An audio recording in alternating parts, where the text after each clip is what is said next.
Hello again, Guardians, and welcome back to another Destiny content related video on the Rise of Iron expansion and another episode 5 of XUR's Day Inventory Reviews on what we should buy from XUR and what we shouldn't touch from XUR. Now, first off, he's located down further into the tower hangar and kind of in the area where I'd like to say the tower nightclub, simply because of this little music box. And if you press on it,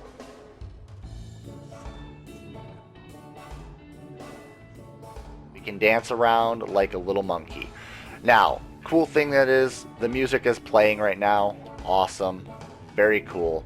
But let's go into XUR's inventory and really go on to what actually is going to be needed and what we should buy, what we shouldn't buy, and what is good for this week. Moving on. Motes of Light. Cool. If you need to level up a faction, take some strange coins, buy some Motes of Light, take them over to the faction that you're trying to level up, and put them into the faction. Or if you're trying to level up some weapons and armor, grab some Motes of Light, level up the weapons and armor. Awesome. It's always good to have these around, but moving forward, heavy ammo synths and 3 of coins. Always good items to buy from XUR. Glass needles, if you have to re-roll one of your exotic pieces, then make sure that you grab some of these this week. Then, our 2 ornaments from XUR this week are Heart of Gold for the Truth Rocket Launcher and the Fallen Assassin for the Trespasser. Now I can actually show you what the Trespasser's Fallen Assassin looks like, as I can go in here right now, and Fallen Assassin looks just like this. Fairly interesting. Next up, going off into XUR's inventory for the exotics. We've got the Legacy Engram for the Helmet Engram. Not very important. A lot of people don't care about the old Year 1 weapons and armors, so let's just forget about that all completely. Stay away from that. We've got Immolation Fists, SKYBURNERS ANNEX, the STAG, and Hawkmoon. What out of these 4 exotics do we actually want? Well, there's 3 exotics that we'd actually want, and one that's pretty much kind of minuscule in the importance factor of what you're going to be doing in PvE and PvP. One, the kind of thing that's okay to get and not okay to get because a lot of people don't use it anymore is the Hawkmoon.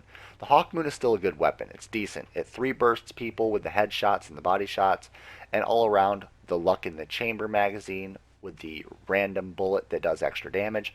Really good to have. Really awesome perks and everything. But we've also got some really awesome ornaments for this gun. It changes the way it looks, and we also have Moon Glow, a really cool active effect where if you get a headshot, the gun explodes into a bright light. Kind of interested to see how that looks, but make sure that you remember that the Moon Glow ornament is actually still here. Moving forward though, the 2 pieces we truly want to get are the SKYBURNERS ANNEX and the Immolation Fists. We'll go over that momentarily. First, what we truly don't want to get, the STAG. And why? Well, the STAG isn't actually fairly decent. It's okay to use, especially if you're running a Sunsinger Warlock, but once per life, your super charges faster when your teammates are dead. Chance to respawn with an overshield. The only thing with that is it's not that great in Trials. It's not that great in Crucible in general.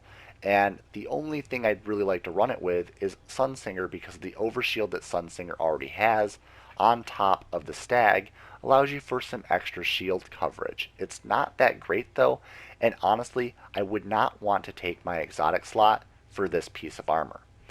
Moving on though, we would like to trade our exotic slots with the SKYBURNERS ANNEX and the Immolation Fists. The Titan's Immolation Fists is really good, especially inside of the Wrath of the Machine hard mode raid during the Siege Engine encounter. Accelerant unlocks the Sunbreaker subclass node Explosive Pyre for free, which allows enemies brought down by your hammers to explode, chaining fiery solar damage to other enemies. This is actually fairly good and very important to use. On top of that, we've got Strength and Intellect, which is actually really good for a Titan. We've also got Rain Blows, which increases the melee attack speed, along with Scout Rifle Loader and Shotgun Loader. 2 things that people like to run inside of Crucible, and also like to run inside of PvE. So those are actually fairly decent. Now why would we want the SKYBURNERS ANNEX? Well, that's a good thing for the Hunter that we can get. 1, the Versatile Shooter. Heavy weapon kills have a chance to create orbs. Orbs collected when your super is full have a chance to grant special ammo, which is really good, again, for the Wrath of the Machine hard mode raid. You're able to get heavy weapon kills a lot often inside of this raid, allowing you to generate orbs for your allies, allowing them to get their supers more often. Also, you're able to have your super, which will grant you special weapon ammo, which is very useful inside of controlling adds, especially with a sniper rifle or a shotgun. Even a sidearm and a fusion rifle are still useful inside of this raid, and having the special ammo is great more often than not. This isn't going to work in Crucible, but it's still a good exotic piece that you can use inside of PvE events. Remember that. Also, it has intellect and discipline, which is fairly good. And we've got hands-on, gains bonus super energy from melee kills on minions of the darkness, and heavy lifting, gain bonus super energy from heavy weapon kills on minions of the darkness. As you're getting kills with your heavy from the perk Versatile Shooter and the heavy lifting, you're already getting 2 active effects on your heavy weapon, which is actually fairly decent. Also, Invigoration, gain bonus melee energy on orb pickups, which is also going to tie in with all of this.